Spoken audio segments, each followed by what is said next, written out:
Perfect. ಹೌದಾ? ಅದೇ taste ಇಲ್ಲ, ಹಾಂ ಹಾಂ ಅದಕ್ಕಿಂತ ಚೆನ್ನಾಗಿದೆ ABC ಚಾನೆಲ್ ಅಂತ. Thank you thank you thank you thank you. ಚೆನ್ನಾಗಿದೆ. ಮೇಡಮ್ ಇದು ಸ್ಪೆಷಲ್ ಏನು ಗೊತ್ತಾ, ಪಾತ್ರೆನೂ ಅವ್ರದ್ದೇ. ಇಲ್ಲ ನಾನು ಮತ್ತೆ ಇಲ್ಲ ನನಗೆ ನೋಡಿದ ತಕ್ಷಣ ಐ ಕ್ಯಾನ್ ಐಡೆಂಟಿಫೈ, ಗೊತ್ತಾಯ್ತು ನನಗೆ ಇದು ಅಂತ.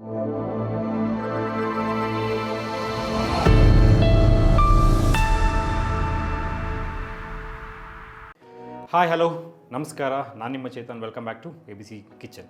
ABC ಅಂದರೆ ಎನಿಬಡಿ ಕ್ಯಾನ್ ಕುಕ್. ಸೊ ಇವತ್ತಿನ ನಮ್ಮ ಸ್ಪೆಷಲ್ ಗೆಸ್ಟ್ ವೆಲ್ಕಮ್ ಮಾಡೋ ಸಮಯ. ಗಿರಿಜಾಂಬಿಕಾ ಅವರು ವೃತ್ತಿಯಲ್ಲಿ ವಕೀಲರು. ಮೋಸ್ಟ್ ಆಫ್ ದ ಟೈಮು ಸಮಾಜ ಸೇವೆಯಲ್ಲೇ ಅವರು ತೊಡಗಿರ್ತಾರೆ. ಬನ್ನಿ ವೆಲ್ಕಮ್ ಮಾಡೋಣ. ಮೇಡಮ್ ವೆಲ್ಕಮ್ ಮಾಡಿ. ನಮಸ್ತೆ ಮ್ಯಾಮ್. ನಮಸ್ತೆ. ಥ್ಯಾಂಕ್ ಯು ಮ್ಯಾಮ್ ನಮ್ಮ ಸ್ಟುಡಿಯೋಗೆ ಬಂದಿದ್ದಕ್ಕೆ. It's my pleasure. Yes ma'am. First ನಿಮ್ಮ ವೃತ್ತಿ ಬಗ್ಗೆ ಮಾತಾಡೋಣ ಮ್ಯಾಮ್. ಆಯಿತು. ಅದ್ರ ಜೊತೆಗೆ ನೀವು ಸ್ಕೌಟ್ಸಲ್ಲಿ ತುಂಬ ಆಕ್ಟಿವ್ ಆಗಿದ್ದೀರಾ, ಅದ್ರ ಬಗ್ಗೆ ಸ್ವಲ್ಪ ಹೇಳಿ ಮ್ಯಾಮ್. ನಾನು ಮೂಲತಃ ದಾವಣಗೆರೆಯವಳು, ಓಕೆ. ಗಿರಿಜಾಂಬಿಕಾ ಅಂತಂದೇಳಿ. ವೃತ್ತಿಯಲ್ಲಿ ಅಡ್ವೊಕೇಟು. ಮದುವೆ ಆಗಿ ನಾನು ಹಾಸನಕ್ಕೆ ಸೊಸೆಯಾಗಿ 1998ರಲ್ಲಿ ಬಂದಿದ್ದು. ವೃತ್ತಿ ನಾನು ಮಾಡ್ತಾ ಇದ್ದೀನಿ ಕೂಡ, ಈಗಲೂ ಕೂಡ ಪ್ರಾಕ್ಟೀಸಿಂಗ್ ಅಡ್ವೊಕೇಟು. ಜೊತೆಯಲ್ಲಿ ನಾನು ಸ್ಕೌಟ್ಸ್ ಆ್ಯಂಡ್ ಗೈಡ್ಸಲ್ಲಿ ಇರ್ತಕ್ಕಂಥದ್ದು. 2 ಬಾರಿ ನಾನು ಜಿಲ್ಲಾ ಗೈಡ್ ಆಯುಕ್ತೆಯಾಗಿ, ಸ್ಕೌಟ್ಸ್ ಅಂದರೆ ಹುಡುಗರಿಗೆ ಕರೀತಾರೆ, ಗೈಡ್ ಅಂತಂದರೆ ಹುಡುಗಿಯರಿಗೆ ಕರೀತಾರೆ. ಅದರದ್ದು ಜಿಲ್ಲಾ ಆಯುಕ್ತೆಯಾಗಿ 2 ಬಾರಿ ನಾನು ಸರ್ವಿಸನ್ನು ಮಾಡಿ ಈಗ ನನಗೆ ಉಪಾಧ್ಯಕ್ಷರಾಗಿ ಪ್ರಮೋಟ್ ಮಾಡಿದ್ದಾರೆ. ಎಲ್ಲ ಜಿಲ್ಲಾ ಸಂಸ್ಥೆಗೆ DC ಅವರು ಅಧ್ಯಕ್ಷರಿರ್ತಾರೆ. ಇದು ನಾನೀಗ ಉಪಾಧ್ಯಕ್ಷರಾಗಿ ನಮ್ಮ ಹಾಸನ ಜಿಲ್ಲಾ ಸಂಸ್ಥೆಯಲ್ಲಿ ನಾನು ಸರ್ವಿಸ್ ಮಾಡ್ತಾ ಇದ್ದೀನಿ. ನಮ್ಮ ಹಾಸನ ಜಿಲ್ಲಾ ಸಂಸ್ಥೆ ತುಂಬ ಚೆನ್ನಾಗಿ ಕೆಲಸ ಮಾಡ್ತಾ ಇದೆ. ಮೈಸೂರು ವಿಭಾಗದಿಂದ ನಾವು ಯಾವಾಗಲೂ ಪ್ರಥಮ ದ್ವಿತೀಯ ಒಂದು ಪ್ರಶಸ್ತಿಯನ್ನು ಪಡ್ಕೊಂಡು ಒಂದು ಸಂಸ್ಥೆ ನಮ್ಮ ಮಕ್ಕಳಿಗೆ ಒಳ್ಳೆಯ ವ್ಯಕ್ತಿತ್ವವನ್ನು ರೂಪಿಸಲಿಕ್ಕೆ ನಮ್ಮ ಹಾಸನ ಜಿಲ್ಲಾ ಸಂಸ್ಥೆ ಚೆನ್ನಾಗಿ ಕೆಲಸ ಮಾಡ್ತಾ ಇದೆ. ನಾನು ಅದರ ಭಾಗ ಅಂತ ಹೇಳ್ಕೊಳ್ಳಿಕ್ಕೆ ಖುಷಿ ಇದೆ. ಸೊ ನೀವು ಇವತ್ತು ನಮ್ಮ ಸ್ಟುಡಿಯೋದಲ್ಲಿ ನಮ್ಮ ಭಾಗ ಆಗಿರೋದ್ರಿಂದ ನಮಗೂ ಖುಷಿ ಇದೆ ಮ್ಯಾಮ್, ನಿಮ್ಮ ಜೊತೆ ಒಂದು ಶೋ ಮಾಡೋದಕ್ಕೆ. ಆಯ್ತು ಮಾಡೋಣಂತೆ. ಸೊ ಇವತ್ತು ಏನು ಡಿಶ್ ಮಾಡ್ತಿದ್ದೀರಾ ಮ್ಯಾಮ್? ಇವತ್ತು ನಾನು ವೀಕ್ಷಕರಿಗೆ ಸಿಂಪಲ್ ಆಗಿರ್ತಕ್ಕಂಥ ಅಕ್ಕಿ ತರಿ ಕಡುಬನ್ನು ಹೇಗೆ ಮಾಡೋದು ಅಂತ. ಇದು ಪ್ಲೇನ್ ಕಡುಬು. ಪ್ಲೇನ್ ಕಡುಬು. ಸರಿ. ಅದೆಲ್ಲ ಏನು ಬೇಕು ಅಂತ ಒಂದ್ಸಲ ಹೇಳಿ. ತರಿಗೆ ಸಾಮಾನ್ಯವಾಗಿ ಇಲ್ಲೆಲ್ಲ ಮಿಲ್ಲಲ್ಲಿ ಮಾಡಿಸ್ಕೊತಾರೆ. ಅಕ್ಕಿ ತರಿ ಅಂತಂದೇಳಿ ಅದು ಮಿಲ್ಲಲ್ಲೇ ಒಂದು ಸಪ್ರೇಟಾಗಿ ಒಂದು ಪುಟ್ಟ ಮಿಷಿನ್ ಇರುತ್ತೆ, ಮಾಡಿಕೊಟ್ಬಿಡ್ತಾರೆ. ನಾನು ರೆಗ್ಯುಲರಾಗಿ ಯಾವಾಗ ಮಾಡ್ತೀನಿ ಅಂದರೆ, ನಾನು ನಾಳೆ ಮಾಡಬೇಕು ಅಂತಂದರೆ ನಾನು ರಾಜಮುಂಡಿ ರೈಸನ್ನು ಯೂಸ್ ಮಾಡ್ತೀನಿ. ನೋಡಿ ಇಲ್ಲಿ ಮಾಡಿದ್ದೀನಲ್ಲ ರಾಜಮುಂಡಿ ರೈಸು. ರಾತ್ರಿ ಏನಿಲ್ಲ, ನಾವು ಅದನ್ನ ತೊಳೆದು ಹಾಕಿಬಿಟ್ರೆ ಮತ್ತು ಸುಮ್ಮನೆ ತೊಳ್ಬಿಟ್ಟು ಹಾರಾಕ್ಬಿಡ್ಬೇಕು. ಅದು ಬೆಳಿಗ್ಗೆ ಎಲ್ಲ ಕ್ಲೀನಾಗಿ ಇದಾಗ್ಬಿಟ್ಟಿರುತ್ತೆ. ನಾವು ಮಿಕ್ಸಿ ಮಾಡ್ಕೋಬೋದು. ಮಿಕ್ಸಿ ಅಂದರೆ ತುಂಬ ಅಲ್ಲ, ಈ ಇದರಲ್ಲಿ ನಾವು ಮಿಕ್ಸಿ ಮಾಡ್ಕೋಬೇಕು. ಸ್ವಲ್ಪ ತರಿತರಿಯಾಗಿ ನುಚ್ಚು ಥರ ಮಿಕ್ಸ್ ಮಾಡ್ಕೋಬೇಕು. ಇಷ್ಟೇ. ಇದನ್ನು ಮಾಡ್ಕೊಂಡು ಇದ್ಬಿಟ್ಟು ಅಂತಂದರೆ ನಮ್ಮದು ಪ್ರಿಪ್ರೇಷನ್ ಭಾಳ ಈಸಿಯಾಗಿ ಆಗುತ್ತೆ. ಇದನ್ನು ನಾವು 2 ಥರ ಮಾಡ್ಬೋದು. ನಾನು ಫ್ರೀ ಇದ್ದಾಗ ಮಸಾಲೆ ಹಾಕಿಬಿಟ್ಟು ಎಲ್ಲ ಮಾಡ್ತೀನಿ. ಸಬ್ಸಿಗೆ ಸೊಪ್ಪು, ಈರುಳ್ಳಿ, ಆಮೇಲೆ ಹಸಿಮೆಣಸಿನ್ಕಾಯಿ, ಕೊತ್ತಂಬರಿ ಸೊಪ್ಪು, ಆಮೇಲೆ ಕಡಲೆಬೇಳೆ ಎಲ್ಲ ಹಾಕಿ ಅದು ಹಾಕಿ ಮಾಡೋದು. ತೆಂಗಿನ ತುರಿ ಅದೆಲ್ಲ ಹಾಕಿ ಮಾಡ್ತಕ್ಕಂಥದ್ದು ಮಸಾಲೆ ಕಡುಬು. ಸುಮ್ಮನೆ ನಮಗಿಲ್ಲ ಅದೆಲ್ಲ ಬೇಡ, ಒಂದು ಸುಮ್ಮನೆ ಮಾಮೂಲಾಗಿ ಇರಲಿ ಅಂತ ಹೇಳಿದ್ರೆ ಏನಿಲ್ಲ, ಇದನ್ನು ನಾವು ಸಾಸಿವೆ ಮತ್ತು ಜೀರಿಗೆ ಹಾಕ್ಬಿಟ್ಟು ಮಾಮೂಲಲ್ಲಿ ಇದನ್ನ ಹಾಕ್ಕೊಂಡು ಉಪ್ಪಿಟ್ಟು ಥರ ಮಾಡ್ಕೋಬೇಕು. ನಾವು ಮಾಡ್ಕೊಂಡು ಆಮೇಲೆ ಮುಂದಿನ ಪ್ರೊಸೆಸ್ ನಾನು ನಿಮಗೆ ಹೇಳ್ತಾ ಹೋಗ್ತೀನಿ ಯಾವ ಥರ ಅಂತಂದೇಳಿ. ಓಕೆನಾ? ಶುರು ಮಾಡ್ದೆ. Yes ma'am. ಓಕೆ. ಸ್ವಲ್ಪ ಕಾಯಿಲೆ ಇದು ಕಾದ್ಮೇಲೆ ಸ್ವಲ್ಪ ಆಯಿಲ್ ಹಾಕ್ಕೊಂಡ್ಬಿಟ್ಟು ಜೀರಿಗೆ ಮತ್ತು ಸಾಸಿವೆ ಹಾಕೋಣ. ಸ್ವಲ್ಪ ಆಯಿಲ್ ಹಾಕೋಣ. ತುಂಬ ಏನು ಬೇಕಿಲ್ಲ, ಸ್ವಲ್ಪ. ಆಮೇಲೆ ಪರ್ಟಿಕ್ಯುಲರ್ಲಿ ನಾವು ಈ ಕಡುಬು ಮಾಡುವಾಗ ಸ್ವಲ್ಪ ದಪ್ಪ ತಳದ ಪಾತ್ರೆನ ನಾವು ಇಟ್ಕೋಬೇಕು. ಯಾಕೆಂತಂದರೆ ಅದು ಒತ್ತಬಾರ್ದು. ಸಾಸಿವೆ ಹಾಕೋಣಂತೆ ಸ್ವಲ್ಪ.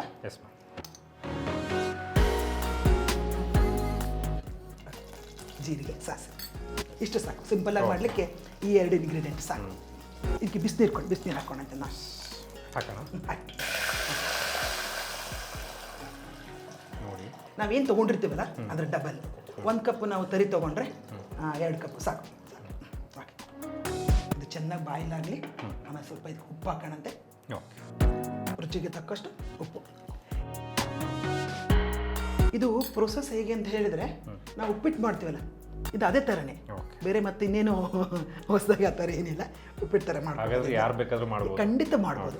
ಕೊನೆಯಲ್ಲಿ ಉಂಡೆ ಮಾಡಿ ಮತ್ತೆ ನಾವು ಸ್ಟೀಮ್ ಮಾಡ್ಕೋಬೇಕು. ಇಡ್ಲಿ ಥರ ಸ್ಟೀಮ್ ಮಾಡ್ಕೋಬೇಕು. ಅದನ್ನು ನಾವು ಉಂಡೆ ಮಾಡಿ. ಆಮೇಲೆ ನಾನು ನಿಮ್ಮ ಸ್ಟುಡಿಯೋಗೆ ಎಂಟ್ರ್ ಆದಾಗ 1-2 ಕೋಟನ್ನು ನೋಡಿದೆ. ಇಲ್ಲಿ ತುಂಬ ಖುಷಿ ಆಯಿತು ಕೂಡ. ರೈತ ಅನ್ನ ಕೊಡುವ ದೇವರು ಅಂತೇಳಿ ಹಾಕಿದಿರಿ. ಆಮೇಲೆ ಅನ್ನದಾನ ಮಹಾದಾನ ಅಂತಂದೇಳಿ.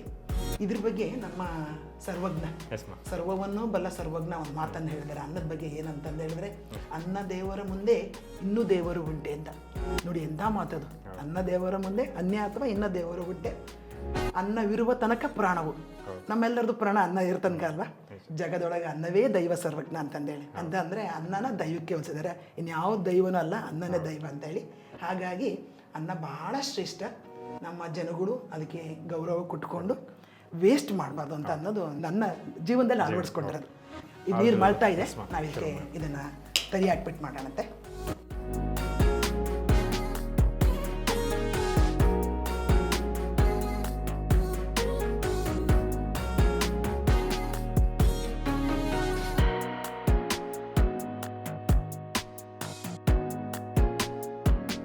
ಈ ರೀತಿ ಹಾಕಿದ ಮೇಲೆ ಇದು ಗಂಟೆ ಆಗ್ದಾಗೆ ನಾವು ಇದನ್ನು ತಿರುಗಿಸ್ತಾ ಇರಬೇಕು. ಒಂದು 2-3 ನಿಮಿಷ ಈ ಥರ ಇದು ಮಾಡೋಣ. ನೀರೆಲ್ಲ ಇಂಗಿದ ಮೇಲೆ ನಾವು ಇದನ್ನು ಮುಚ್ಚಿಬಿಟ್ಟು ಮತ್ತೆ ಇನ್ನೊಂದು 5 ನಿಮಿಷ ನಾವು ಹಾಗೆ ಗ್ಯಾಸ್ ಸಿಮ್ಮಿಗೆ ಇಟ್ಬಿಟ್ಬಿಟ್ರೆ ಆಯಿತು. ಸರಿ ಇದೆ. ನಾನು ಅಳತೆ ಮಾಡದೇ ಇದ್ರೂ ಕೂಡ ಕರೆಕ್ಟಾಗಿದೆ. ಒಂದು 5 ನಿಮಿಷ ನಾವು ಇರುತ್ತೆ ಬಿಡೋಣಂತೆ. ಸ್ವಲ್ಪ ನಿಧಾನಕ್ಕೆ ಅದು ಇದು ಮಾಡಲಿ ಸ್ವಲ್ಪ ನಾವು.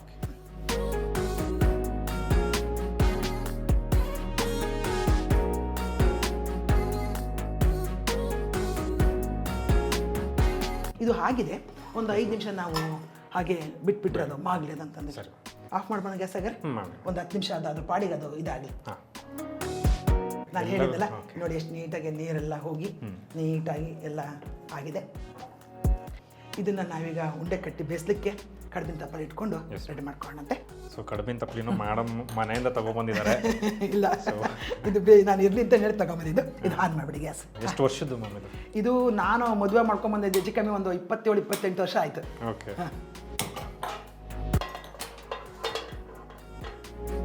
ಇದಕ್ಕೆ ನೀರು ಹಾಕ್ಬಿಟ್ಟು ಮೇಲೆ ಸೇಮ್ ಇಡ್ಲಿ ಇದು ಇಲ್ಲ ಅಂತ ಹೇಳಿದ್ರೆ ಏನು ಮತ್ತೆ ಇದು ಮಾಡ್ಕೊಳ್ಳೋದೇನು ಬೇಡ. ನಮಗೆ ಇಡ್ಲಿ ಪಾತ್ರೆ ಇರ್ತಲ್ಲ, ಇಡ್ಲಿ ಪಾತ್ರೆಯಲ್ಲಿ ಅದರಲ್ಲೆಲ್ಲ ಹೋಲ್ಸ್ ಇರುತ್ತೆ. ಕೆಳಗಡೆ ಮಾಮೂಲಿ ಇಡ್ಲಿ ಹಿಂಗೆ ಬೇಸ್ಕೊತೀವಿ ಹಾಗೆ ಹಿಂಗೆ ಬಿಟ್ಟು ಸ್ವಲ್ಪ ನೀರು ಹಾಕ್ಬಿಟ್ಟು ಇಟ್ಕೊಂಡ್ರು ಕೂಡ ಹಾವೇ ಬೇಯುತ್ತೆ. ಆಯಿತಾ? ಆಮೇಲೆ ಇದು ನಾವು ತುಂಬ ತಣ್ಣಗಾಗತ್ತೆ ತನಕ ಬಿಡೋದು ಬೇಡ. ಯಾಕೆಂತಂದ್ರೆ ಆಮೇಲೆ ಕಟ್ಟಲಿಕ್ಕೂ ಕಷ್ಟ ಆಗುತ್ತೆ. ಸುಮಾರು ನೀವು ಅದರಲ್ಲಿ ಒಂದು ಎಷ್ಟಾಗುತ್ತೆ ಅಷ್ಟು ಇಡ್ಬೋದು. ಜಾಸ್ತಿ ಜಾಗ ಇರುತ್ತೆ. ಒಂದು 15-20 ನಿಮಿಷ ಇದು ಮಾಡಿಕೊಂಡು ಮಾಡ್ಬೋದು.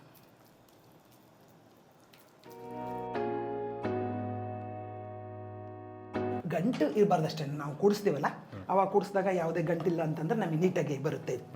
ಇದಕ್ಕೆ ಮಸಾಲೆ ಹಾಕಿದ್ರೆ ನಮಗೆ ಚಟ್ನಿ ಬೇಕು ಅಂತಲೂ ಏನಿಲ್ಲ, ಆರಾಮಾಗಿ ನಾವು ಹಾಗೇನೂ ತಿನ್ಬೋದು. ಓಕೆ, ಇಷ್ಟಾಗಿದೆ. ಇದನ್ನು ನಾವು ಒಂದು 10 ನಿಮಿಷ ಅಲ್ಲ, ಒಂದು ಮಿನಿಮಮ್ 15 ಮಿನಿಟ್ಸ್ ಇದರ ಹಾಗೆಯಲ್ಲಿ ಬೇಯಿಸೋಣ. ಇದಕ್ಕೆ ಇವತ್ತು ನಾನು ಕಾಯಿ ಚಟ್ನಿ ಮಾಡೋಕ್ಕೆ ತೋರಿಸ್ತಾ ಇದ್ದೀನಿ. ಆಮೇಲೆ ನಾವು ಸ್ವಲ್ಪ ಹಸಿಮೆಣಸಿಕಾಯಿನ ನಾವು ಫ್ರೈ ಮಾಡ್ಕೋಬೋದು. ಸ್ವಲ್ಪ ಒಂಚೂರು ಒಂದೇ ಒಂದು 2-3 ಹನಿ ಅಂದ್ರೆ ಸಾಕಷ್ಟು. ಸ್ವಲ್ಪ ಇದು ಮಾಡಿ ಹಾಗೆ ಅಷ್ಟೇ.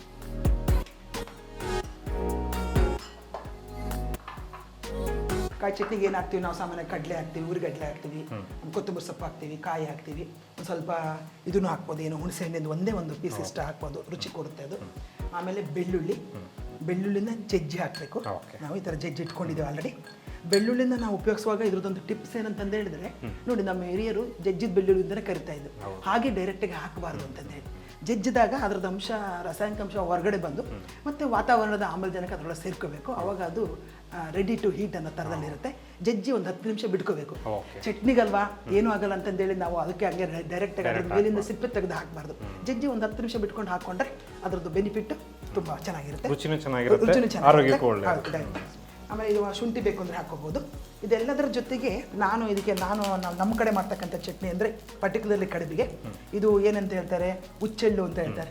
ಹುಚ್ಚೆಳ್ಳನ್ನು ಹುರಿದುಬಿಟ್ಟು ಅದನ್ನು ಪೌಡ್ರ್ ಮಾಡಿಕೊಂಡು ಇದಕ್ಕೆ ಹಾಕ್ಕೊಂಡ್ರೆ ಅದಕ್ಕೆ ಬಹಳ ಒಳ್ಳೆಯ ಕಾಂಬಿನೇಷನ್. ಅದಕ್ಕೆ ಇದು ಪುಡಿ ರೆಡಿ ಇದೆ. ಚಟ್ನಿಗೆ ಹಾಕೋಣ. ಕರಿಬೇವು ಮತ್ತು ಇದು ಹಸಿಮೆಣಸಿನ್ಕಾಯಿ ಎರಡನ್ನ ನಾವು ಫ್ರೈ ಮಾಡ್ಕೋಬೇಕು ಚಂದ. ಒಳ್ಳೆ ರುಚಿ ಕೊಡುತ್ತೆ ಕಾಯಿ ಚಟ್ನಿಗೆ. ಇದಕ್ಕೆ ನಾವು ಮಿಕ್ಸಿಗೀಗ ಅದು ಸ್ವಲ್ಪ ತಣ್ಣಗಾಗಲಿ. ಅದಕ್ಕಿಂತ ಮುಂಚೆ ಕಾಯಿ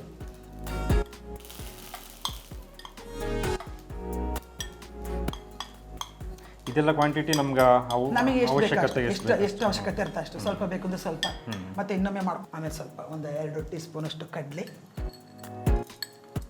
ಹಾಕ ತೊಂದರೆ. ಆಮೇಲೆ ಸ್ವಲ್ಪ ಹುಣಸೆಹಣ್ಣು ಹಾಕೋದ್ರಿಂದ ಒಳ್ಳೆ ರುಚಿ ಕೊಡುತ್ತೆ ಚಟ್ನಿ ನಮಗೆ. ಜಜ್ಜಿದ ಬೆಳ್ಳುಳ್ಳಿ ಅಷ್ಟು ಸಾಕು.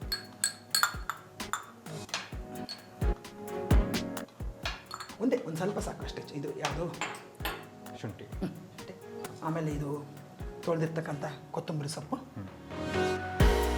ಹಾಕ್ಕೊಳ್ಳಿ. ಕೊನೆಗೆ ನಾವು ಏನಿದು ಗುರಾಳ್ ಪುಡಿ ಅಂತ ಕರೀತಾರೆ, ಹುಚ್ಚೆಳ್ ಪುಡಿ ಅಂತ ಕರೀತಾರೆ, ಇದು ಹಲವಾರು ಹೆಸರಿಂದ ಕರೀತಾರೆ. ಇದು ಭಾಳ ಒಳ್ಳೇದಿದು. ಆಮೇಲೆ ಖಾರ ಆದರೂ ಅಷ್ಟೇ, ಅವ್ರಿಗೆ ಎಷ್ಟು ಬೇಕೋ ಅಷ್ಟನ್ನು. ಜಾಸ್ತಿ ಖಾರ ಬೇಕು ಅಂದರೆ, ಯಾಕೆಂದರೆ ಸ್ವಲ್ಪ ಅಕ್ಕಿ ಅಲ್ಲ, ಹಾಗಾಗಿ ಪ್ಲೈನ್ ಇರುತ್ತೆ. ಸ್ವಲ್ಪ ಖಾರ ಮಾಡ್ಕೋಬೋದು, ಏನು ತೊಂದರೆ ಇಲ್ಲ. ನಾವು ತುಪ್ಪ ಎಲ್ಲ ಹಾಕೋತೀವಲ್ಲ, ಅದಕ್ಕೆ ಉಪ್ಪು ಹಾಕಬೇಕು. ಬೇಕು ಅಂದರೆ ಸ್ವಲ್ಪ ಒಂದೇ ಒಂದು ಸಣ್ಣ ಪೀಸು ಬೆಲ್ಲನೂ ಹಾಕ್ಬೋದು ನಾವು. ನೀರು ಹಾಕ್ಬಿಟ್ಟು ಹುರ್ಬೋದು. ಸಾಕು.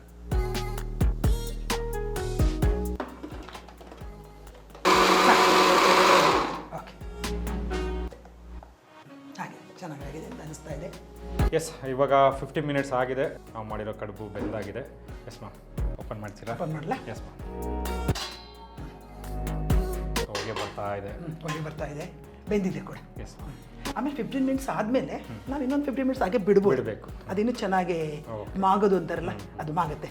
ಆಮೇಲೆ ನಾವು ಅದನ್ನು ಸರ್ವ್ ಮಾಡ್ಕೋಬೋದು.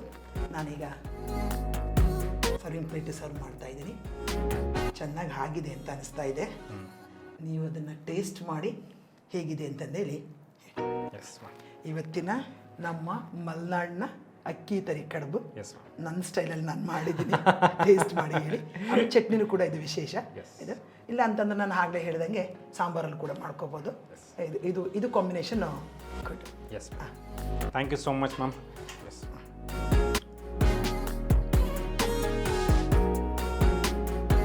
ಪರ್ಫೆಕ್ಟ್ ಆಗಿದೆ ಮ್ಯಾಮ್. ಸೊ ಮೇನ್ ಕಾಂಬಿನೇಷನ್ನು ಕಡುಬು ಮತ್ತು ಚಟ್ನಿ ಸಖತ್ತಾಗಿ ಬಂದಿದೆ. ಗಿರಿಜಾಂಬಿಕಾ ಮೇಡಮ್ ಫ್ರೆಂಡ್ಸ್ ಕೂಡ ಬಂದಿದ್ದಾರೆ ನಮ್ಮ ಸ್ಟುಡಿಯೋದಲ್ಲಿ. ಸೊ ಅವ್ರಿಗೂ ಟೇಸ್ಟ್ ಮಾಡೋದಕ್ಕೆ ಮ್ಯಾಮ್ ಕೊಡ್ತಾ ಇದ್ದಾರೆ. ಅವ್ರೂ ಟೇಸ್ಟ್ ನೋಡಿ ಹೇಳಿ, ಯಾಕೆ ಅಂತಂದರೆ ಪ್ರತಿ ಸಲ ನಾನು ಒಬ್ಬನೇ ಟೇಸ್ಟ್ ನೋಡ್ತಾ ಇರ್ತೀನಿ. ಸೊ ಈ ಸಲ ಅವ್ರ ಫ್ರೆಂಡ್ಸ್ ಬಂದಿರೋದ್ರಿಂದ ಅವ್ರೂ ಟೇಸ್ಟ್ ಮಾಡಿ ಹೇಳ್ತಾರೆ. ಬಿಕಾಸ್ ಗಿರಿಜಾಂಬಿಕಾ ಮೇಡಮ್ ಫಸ್ಟ್ ಟೈಮ್ ಮಾಡಿದ ಕಡುಬನ್ನ ಟೇಸ್ಟ್ ಮಾಡಿದ್ದು ಇವರೇ ಅಂತೆ. ಸೊ ಹಾಗಾಗಿ ಫಸ್ಟ್ ಟೈಮ್ಗೂ ಇವತ್ತು ಸ್ಟುಡಿಯೋದಲ್ಲಿ ಮಾಡಿದ್ದಕ್ಕೂ ಏನಾದ್ರು ಡಿಫ್ರೆನ್ಸ್ ಇದೆಯಾ ಅಂತ ಅವ್ರು ನೋಡಬೇಕಂತೆ. ಸೊ ಅದಕ್ಕೆ ಅವರಿಗೆ ಟೇಸ್ಟ್ ನೋಡೋದಕ್ಕೆ ಕೊಡ್ತಾ ಇದ್ದೀವಿ. Yes ma'am. ಸಂಗೀತಾ, ಕವಿತಾ, ನೀವು ನನ್ನ ಹಿಂದೆ ಮಾಡಿದೆಲ್ಲ ಟೇಸ್ಟ್ ಮಾಡಿದಿರಿ. ಇವತ್ತು ನೋಡಿ ಹೇಗಿದೆ ಅಂತ ಹೇಳಿ. ಚಟ್ನಿ ಮಾತ್ರ ತುಂಬಾ ಸ್ಪೆಷಲ್. ಅದು ಹುಚ್ಚೆಳ್ಳು ಚಟ್ನಿ. ಅದು ನಾನು ಫಸ್ಟ್ ಇವ್ರ ಕೈಯಿಂದಾನೇ ತಿಂದಿದ್ದು. ಫಸ್ಟ್ ಹುಚ್ಚೆಳ್ಳು ಚಟ್ನಿ. ನಾವೆಲ್ಲ ಹಬ್ಬಕ್ಕೆಲ್ಲ ಒಂದೇ ಕಡೆ ಸೇರ್ಕೋತೀವಿ. ಅವಾಗ ಸೇರ್ಕೊಂಡಾಗ ನಾನು ಇದೇ ಪರ್ಫೆಕ್ಟ್. ಹೌದಾ? ಅದೇ ಟೇಸ್ಟ್ ಇಲ್ಲ, ಅದಕ್ಕಿಂತ ಚೆನ್ನಾಗಿದೆ ABC ಚಾನೆಲ್ ಅಂತ. Thank you. ಮೇಡಮ್, ಇದು ಸ್ಪೆಷಲ್ ಏನು ಗೊತ್ತಾ, ಪಾತ್ರೆನೂ ಅವ್ರದ್ದೇ. ನಾನು ಮತ್ತೆ ನನಗೆ ನೋಡಿದ ತಕ್ಷಣ ಐ ಕ್ಯಾನ್ ಐಡೆಂಟಿಫೈ, ಗೊತ್ತಾಯ್ತು ನನಗೆ ಇದು ಅಥೆಂಟಿಕ್ ಅವ್ರದ್ದು ಅಂತ. ಸೊ ಹೀಗೆ ನೋಡ್ತಾ ಇರಿ ABC ಚೇತನ್ ಯೂಟ್ಯೂಬ್ ಚಾನಲ್. ನಮಸ್ಕಾರ.